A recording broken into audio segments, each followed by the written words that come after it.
Minnesota's High Court says USA Powerlifting violated Jaycee Cooper's human rights. Lia Thomas was seen for an award and heard in a rare interview talking about being banned from competitive swimming. A young hoopster gets hung out to dry over a typo partially caused by transphobia. And good news, everyone! And a salute to our own Ember Belrad, we're doing a whole slate of good news in sports. Hello again, everybody. This is Transpositions Sports. I'm Carly Chardonnay Webb. At the top tonight, Jaycee Cooper found justice in the Minnesota Supreme Court Wednesday. The state's high court ruled that by not allowing her to compete in two USA powerlifting events held in Minnesota, the governing body violated her rights according to the Minnesota Human Rights Act. The decision stems from two tournaments in 2018 and 2019 where Cooper was entered ineligible but was later told she could not compete because of USA Powerlifting's claims that Cooper, being a trans woman, meant that she had, quote, a direct competitive advantage. In the decision Wednesday, Minnesota Supreme Court Chief Justice Natalie Hudson wrote in the ruling that USA's powerlifting's contentions of advantage were a cover for discrimination that violates state law. She said, quote, there is no individualized nuance to USA Powerlifting's position. It assumes that every transgender woman has a competitive advantage in the women's division. There is no assessment of whether that is true in a particular case. The ruling, however, does leave an opening for the governing body. USA Powerlifting plans to appeal in Ramsey County District Court under the state human rights law, which states that a business can claim an exemption if it can show discrimination according to the ruling that's, quote, reasonably necessary for it to achieve its central mission, and there are no other reasonable alternatives. Overall, advocates are pleased with the main piece of this outcome. With more on that, here's athlete and advocate Chris Mosier. Minnesota just made a historic ruling on trans athletes in sport. Today, the Minnesota State Supreme Court ruled that USA Powerlifting banning a trans athlete from participating in women's sports is discrimination and violates the state's Human Rights Act. This landmark victory shows how states with other good human rights laws could apply it to protect all athletes while also fostering thriving and supportive team environments. See, when we block certain people from participating authentically, we damage the entire foundation of what sports is meant to represent. Okay, this is important because for so many of us, sports is a safe place. It might not seem that way because of legislation. Our lived experience is that teams are supportive environments. It's where we can have fun, but also find community and a sense of purpose, and build those lifelong friendships that sports can provide. Research consistently shows that affirming and supportive teams do better on and off the field. Teams that consistently embrace diversity don't just win at inclusion, they win more games too. This case matters because there has been a strategic, coordinated attack to try to paint trans people as dangerous on the court of the field so that they can say that we are a threat everywhere else. But that narrative completely ignores the thousands of cisgender athletes who compete side by side with trans athletes every single day. Sports have always taught us the values that we need the most. That means things like teamwork, dedication, communication skills, and caring about one another. This ruling reminds us that sports should be about bringing people together, not excluding someone because of who they are. So now we have to ask ourselves, in a society that says it values fairness, why is equal opportunity and access to sport still considered controversial? In the last week, NCAA swim champion Lia Thomas has been in the public eye. Last Thursday night, she was honored at the Violet Visionary Awards in Los Angeles as a recipient of their Voice of Inspiration Award. In her acceptance speech, Thomas thanked mentors who helped her through as collegian at the University of Pennsylvania. She said, quote, it makes me very emotional because I remember all too well, not that long ago, being 18 and just realizing that I'm trans. Feeling so excited at the prospect of being able to be who I am, but also feeling so terrified to take those steps because I didn't know any other trans people. She revealed much of this backstory in an extensive, rare interview with Philadelphia's WHYY Radio last Wednesday. It was her first such in-depth interview that she's done in over 3 years. She touched on her story prior to her championship season, the controversy therein, but also the wound that still festers from World Aquatics' ban on trans women that was put forth later that year. In June of 2022, World Aquatics released their new trans policy, which was, at the time, one of, if not the harshest policies I'd seen, where it banned trans women from competing if they transitioned after age 12, which, given the practicalities of sort of the journey it takes to realize you're trans and some of the barriers to getting gender affirming care, it's essentially an outright ban on all trans women competing in the women's category. It was a gut punch. And even now, almost a year after the case has ended, it still hits me sometimes. It's just like that like aching grief at not being able to do the sport that I love. A quirky situation involving a young basketball player in Arizona. An 8th grader in the Queens Creek Unified School District at Eastmark High School was removed from freshman year basketball tryouts because of a clerical error that was made the day the kid was born. The young student's name is Laker Jackson. He's a budding young basketball player who just wanted to play some ball, but was told because of the error on his birth certificate, there's an F where an M should be, he is not allowed to play for the boys' team, but he could play for the girls' team. We've been involved in this school district for over 20 years.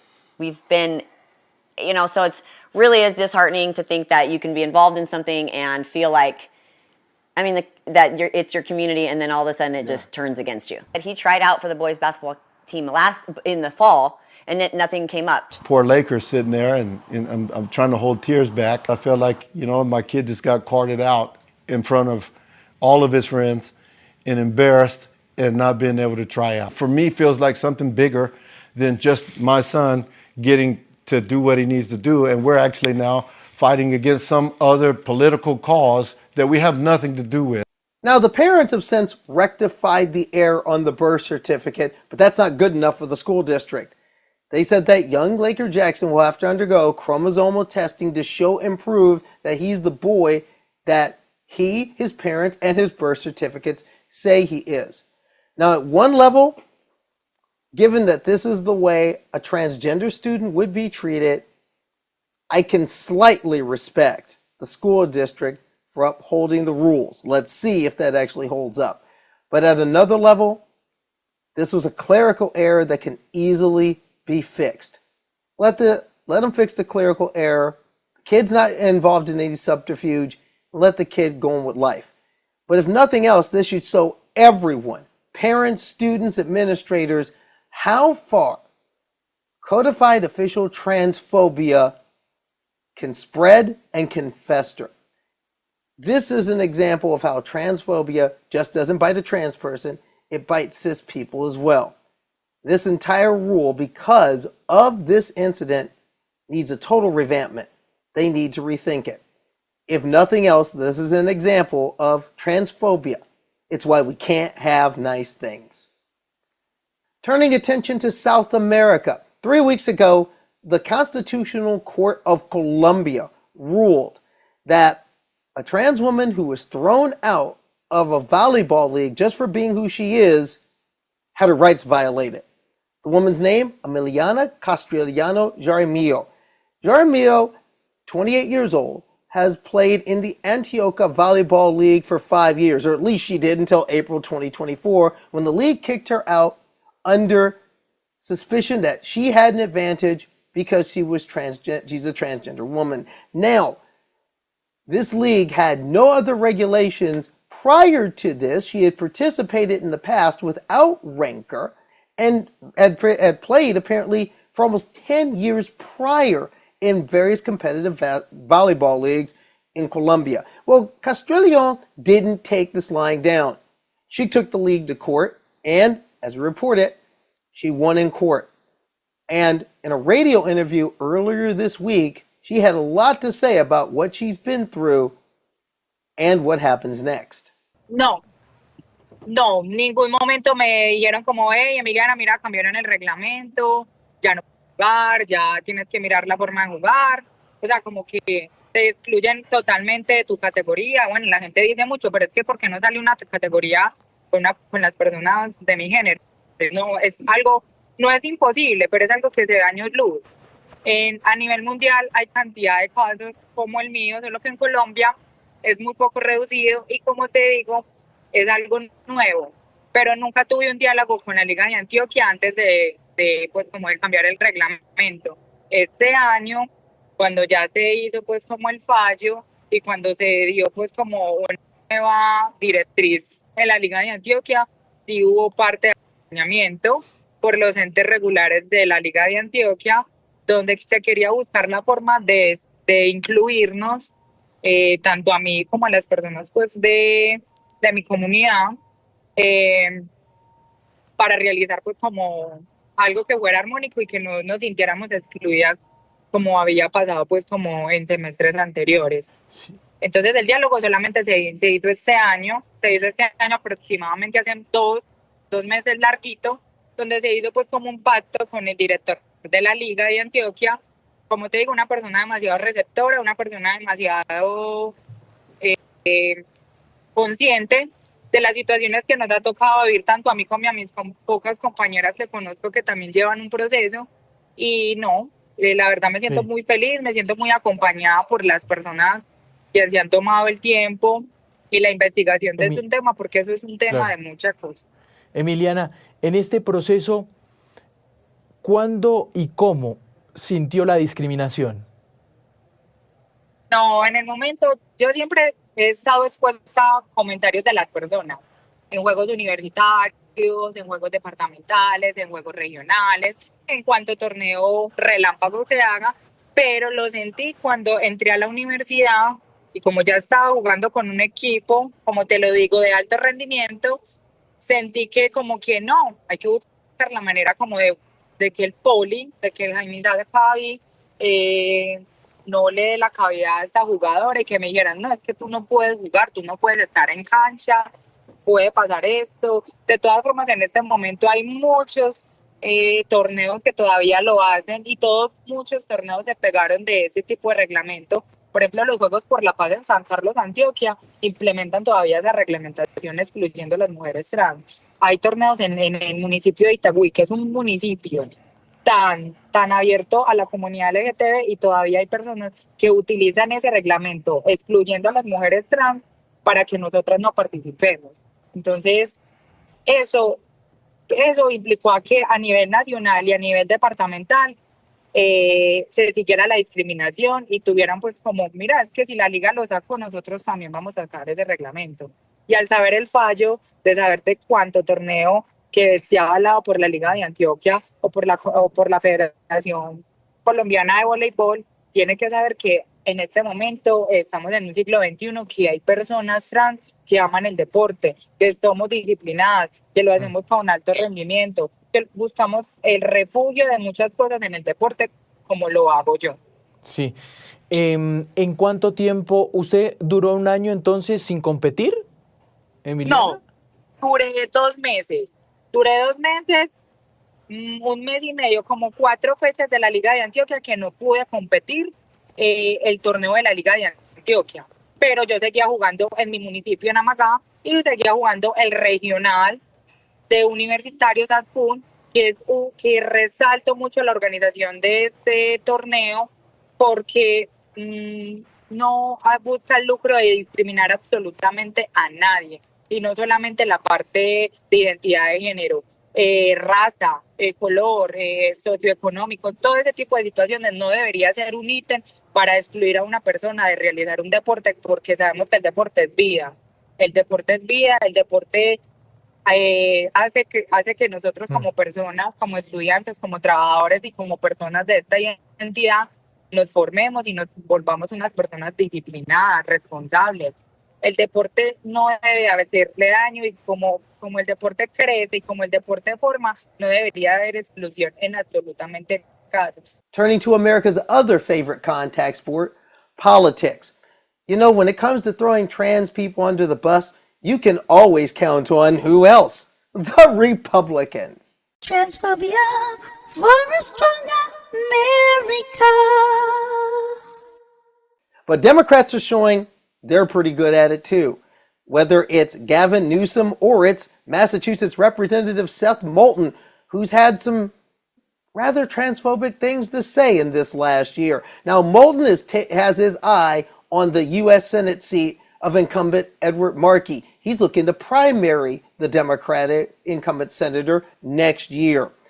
Well, if last week's No King's March in Boston was any indication, Representative Moulton has quite an uphill climb. In vigorous defense of our shared values and principles, Congressman Seth Moulton.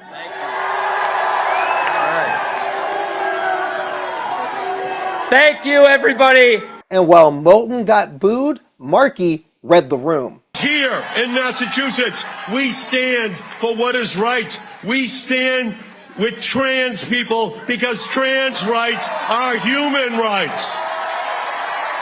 But that's not even the worst example. Consider this week's edition of the War Room podcast. Two old Democratic campaign war horses, Al Hunt and James Carville, had some rather interesting things to say. A candidate for governor of California named Betty Yee, Y-E-E, went on Piers Morgan show and said, and I'm quoting, this is what he put out, could be bullshit, but it's probably true. I think transgender female athletes are women athletes and they should be able to compete. California governor runner Betty Yee says she would like to see a gender-neutral Olympics take place in Los Angeles. What bullshit? Okay, and I want to take this, Betty Yee, from the standpoint of somebody that has daughters and somebody that my daughters were never particularly athletic, but I have a lot of friends that have daughters that play soccer, play volleyball, run track, play softball. You know what their parents don't want them doing is competing with males. So let's do this little experiment. Let's take the last Olympics. Let's take the 2020 last Olympics we had and take the winning female time or distance or whatever you can measure objectively and see where they would have finished if they were competing against males. Because what you're doing, you understand what you're doing, to try to some kind of cheap political point with a bunch of left-wing zombies is you're ruining the women that work their asses off, that compete. And by the way, there's been an explosion in interest in women's sports. And I give a good amount of credit to Coach Kim Mulkey, my dear friend, who's LSU women's basketball coach. And to Richard the last Nixon. thing they need to do is be competing against the Duke men's basketball team. This is asinine, asinine, asinine. Whew. James Carville, let me tell you, just when you think he can't get any more crotchety and behind the times, there he goes again. Clinton triangulation. James, it's so 1990s. When we return to Transposition Sports, in honor of Ember Belrad, good news in sports. We have a lot of sports stories, positive, uplifting. That and more to come. This is Transposition Sports. I'm Carly Chardonnay Webb. Stay with us.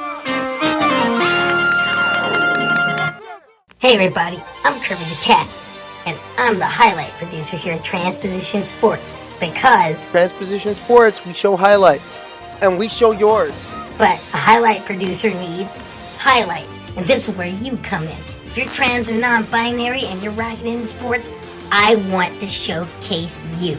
If you're interested and like to know more, if you've been rocking it, the way you can send your video in, we got it in the comments. So please, make a cat happy. Send your highlights in, because if you don't, we'll have to show a lot of this person's highlights. Whoa, wait a minute. Just don't forget, Kirby, this person feeds you. So? Austin Killips, a 26-year-old hustler from Chicago. She has had a sensational year and broke through with her first UCI victory 3 weeks ago in Northampton, Massachusetts. Last year, she was 10th in these championships.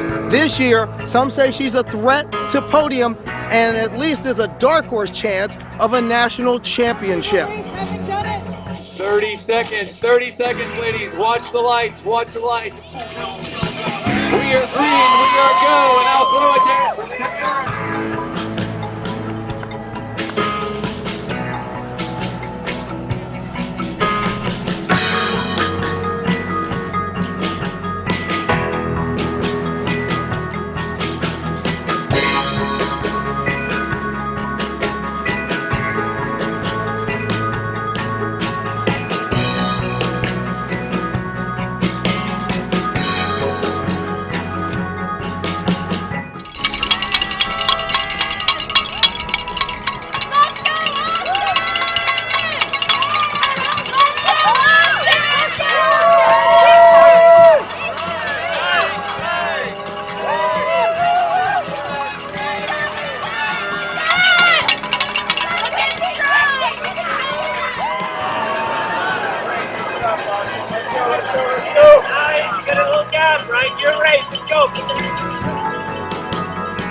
I came here wanting a good result. Yeah, I feel like I raced really hard, and I'm, proud to lay it out there and get the results I got. I care dearly about my competitors. I care about women's cycling, and just trying to grow the sport, be a positive influence. Calling to the podium, riding for Nice Bikes, Austin Killips.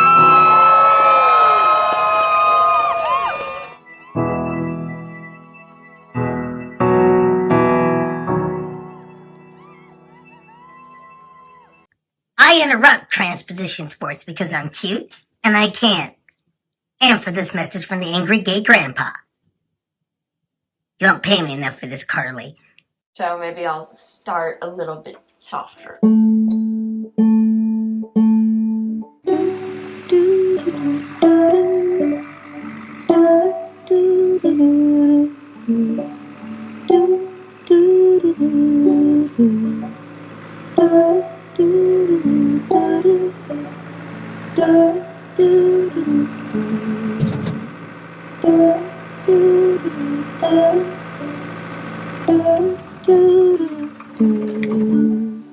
This little light of mine, I'm gonna let it shine.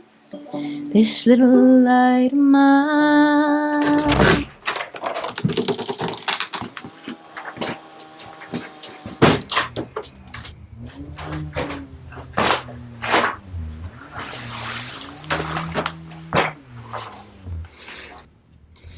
Dad?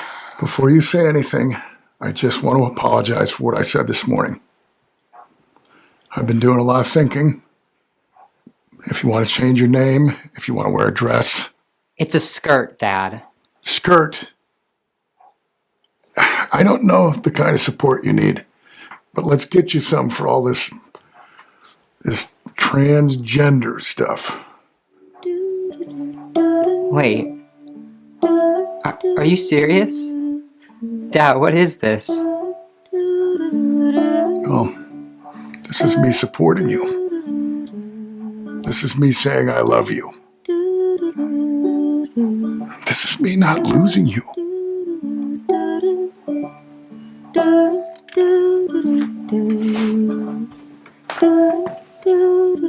I love you, Dad. Love you. Holly. This little light of mine, I'm gonna let it shine. Good news, everyone. Good news, everyone in sports. Welcome back to Transposition Sports.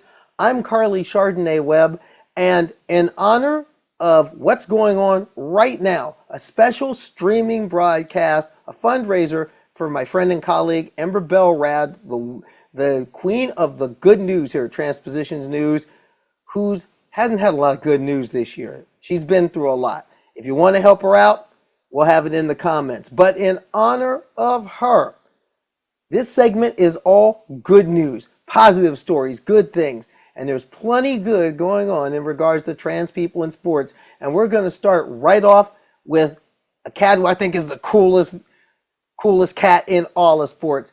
Long distance ace, Calamia. Now, they've started an initiative for trans and non-binary people in need, a mutual aid effort a couple years back called Too Hot for Hoodies. The goal, getting affirming clothing and affirming accessories to trans and non-binary people.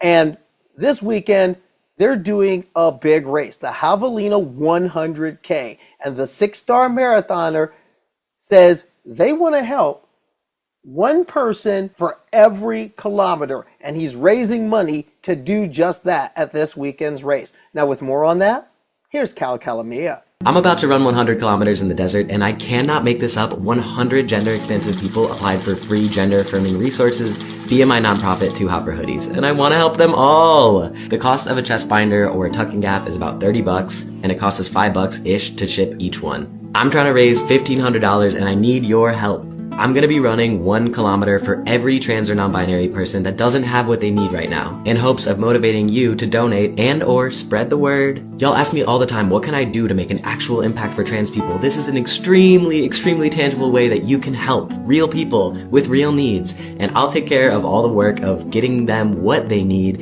and running 100 kilometers in the desert. I'm gonna be running for 10 hours in a row. All you have to do is donate. Come on, community, do your thing. Now, Calamia has been busy in this last year. They completed the iconic 6 major world marathons, helped initiate starting non-binary divisions in all of them the last few years, and have managed to win 3 of the 6. Not too bad. And they also did the 5-day Trans Rockies race, took a stage win and the overall win of the race. Again, if you want to know more how you can help out Too Hot for Hoodies, we're going to have all that links and all that information in the comments below. Congratulations are in order for another friend of the show, Maven Maurer, the former CFL Special Teams Demon, was inducted in the British Columbia Sports Hall of Fame alongside her teammates for the 2000 Grey Cup champion British Columbia Lions earlier this week. Now, we had Maurer on Transposition Sports last December after she came out. Now, here's the thing about Maurer and being a part of this championship team. In 2000, they were picked up by the Lions at mid-season, and in our interview, she gave us the full story of how she went from last place team in the West to the best team in the CFL. You came into the Lions a little bit later in the season. What was it like walking in that locker room for the first time? It's later in the season. They're struggling, but they're in the middle of a run because they lost 4 of the first 6 to start. What was it like walking into that locker room? Well, at first it was a little bit like a dumpster fire because my first day there was a players only meeting. And if you played long enough, you know, when there's a players only meeting, like things are bad. Things are not good. But really it was all about how there's too much talent on that team, right? And for them to not be successful. So I was just like, what am I getting into? It was like I had been released from the Saskatchewan Roughriders. We were 0-5, traditionally not very good those last couple years. So it was like stepping into another, like, oh, I just like stepped into the same situation. But yeah, like you said, joining a team partway through the year, it's a little bit like everyone can relate to changing schools partway through the year. Like you haven't been there since the beginning. You're a little bit of an outsider. So there's a little bit of, there's a little bit of anxiety that goes along with that. But like I said, I went out there. It was only supposed to be for 1 game, and I ended up doing well enough that they found a way to keep me on the roster the rest of the year. And it was a storybook year. When I was looking at the roster, I was thinking, how in the world does this team go 8-10? When you have Damon Allen, granted, some people were saying Damon Allen was starting to be on the downside. Some people said he was washed up. You have that 2-headed Hydra in the backfield with Ellington and Drummond. And you're playing against a deadly Montreal team with Anthony Cavillo. Yeah. Talk about your role in that game, because I saw you throwing blocks. You were doing your job stealing the backside. I was on the backside, short yardage offense, back up to Millington, and made my mark primarily on special teams with that team. I was on my way to becoming this special teams demon that I kind of became the next year. I made a name for myself the following year on special teams. But yeah, that game, I mean, I didn't pay attention. We don't pay attention to any of that stuff, any of that hoopla, whatever. The thing about that I remember about our BC team is, yeah, there is too much talent. It doesn't matter what the record is. There's too much talent on this roster. Like, our confidence never wavered. Like, the outcome of the game was never in doubt. And because I had played so many years with Saskatchewan on a poor team, that you get into the habit of not looking at the scoreboard because you don't want your play to represent what the scoreboard is saying. So you have to play because they're watching, they're filming, right? So you have to give it everything on each and every play. So I had gotten to that habit, and by that time that Grey Cup rolled around, that's what I was doing. I don't watch the scoreboard. I just play as hard as I can on every play. And going back and watching it, it was wild because it's like, it's not the game I remember, because you remember it a certain way, and the outcome of the game never ever seemed in doubt for us or for me. What was it like holding a piece of that Grey Cup? Surreal. Like, it seems, because you dream of that.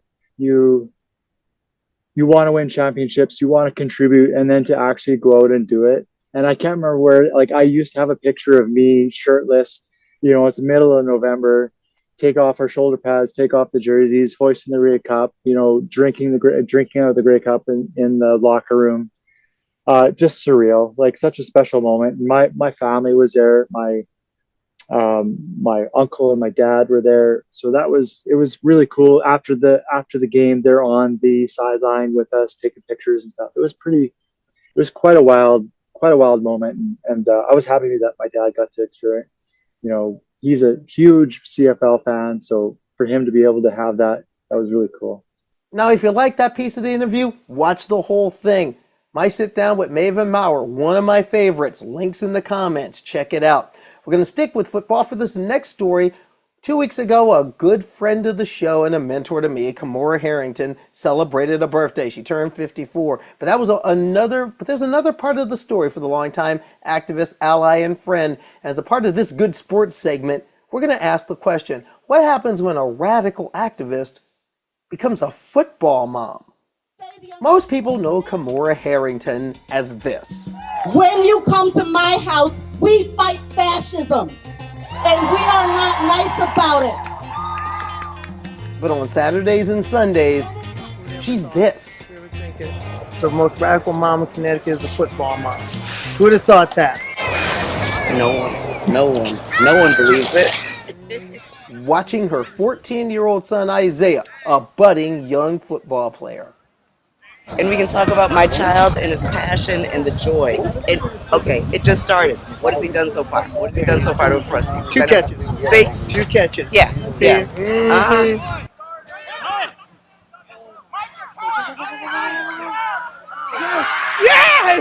Yes! Oh, damn, I forgot to record it. Isaiah took up the game seriously 3 years ago. Something that mom wasn't too keen on at first, but she grew into it. In many ways, growing into it kept with her philosophy as an activist and a founder of Hartford, Connecticut-based Kamora's Cultural Corner. He takes it very seriously. He takes it so seriously. His life is over. And then he's just got to keep talking about every play that went wrong. And yeah, it's just bad. So what's it like being a football mom? Man, it is different. I get to, look, I'm out of my comfort zone. I get to feel every parent who I've said embrace the difference. I feel what it is they felt, but I'm proud of them. It's awesome. Let's go. Put it in.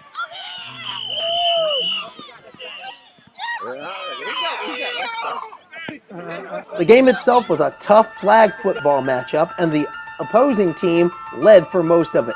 But Isaiah's clutch play on offense and defense kept the squad in it and eventually helped them take the lead. But the opposition fought back. They scored with 1:20 to play. They were within 24-21. Now, if they add the extra point, that's 3 points in flag football, we could be looking at overtime. But a certain Isaiah Harrington was ready to close the show. Let's go! Go! Go! Let's go! Don't let it back! Let's go! Get it! Go! Hustle! Yes! Good job! Tell us about what you did on that defensive conversion. That was the play that clinched this thing. So on the defensive conversion, I just listened to my coach, read the QB's eyes, saw where his ball was going, and I just ran. I just ran as fast as I could. As soon as I got to that edge, I ran. Needless to say, his mom, pretty pleased. My kid is doing teamwork stuff. There's stuff here. Okay, there's all of that. My son is being developed into a beautiful young man who's empathetic and cares about other people and has space for it. So yay. Still football.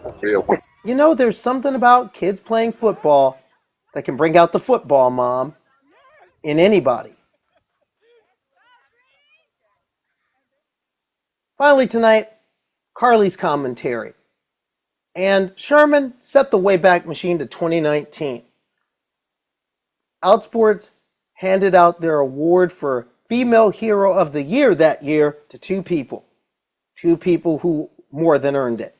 South African Olympic runner Caster Semenya and Minnesota powerlifter Jaycee Cooper. The common denominator between these two was that they were taking on governing bodies that told them they wouldn't be allowed to play because of who they are, and in fact, we don't see you as women at all. Disgusting and demeaning, but they stood tall in the face of dehumanization. And they took their cases all the way to the highest courts they could. Earlier this year, Caster Semenya won in the European Court of Human Rights. They stated that she was denied her right to a fair trial by the Swiss Supreme Court in 2020. However, the story is bittersweet for Semenya. In 6 years of fighting world athletics over their regulations regarding differences in sexual development, she wasn't allowed to run. She wasn't allowed to compete. She lost good years, prime years. And on October 3rd, she decided enough was enough. She announced publicly that she would pursue no further appeals on her case. She'll probably still speak out, but the fight will be left to others. A few weeks after Caster Semenya's declaration, Jaycee Cooper got the justice she had sought in the Minnesota Supreme Court, where they ruled that USA Powerlifting violated her rights under Minnesota state law, which did not allow her to compete in a USAPL event that was held in their state.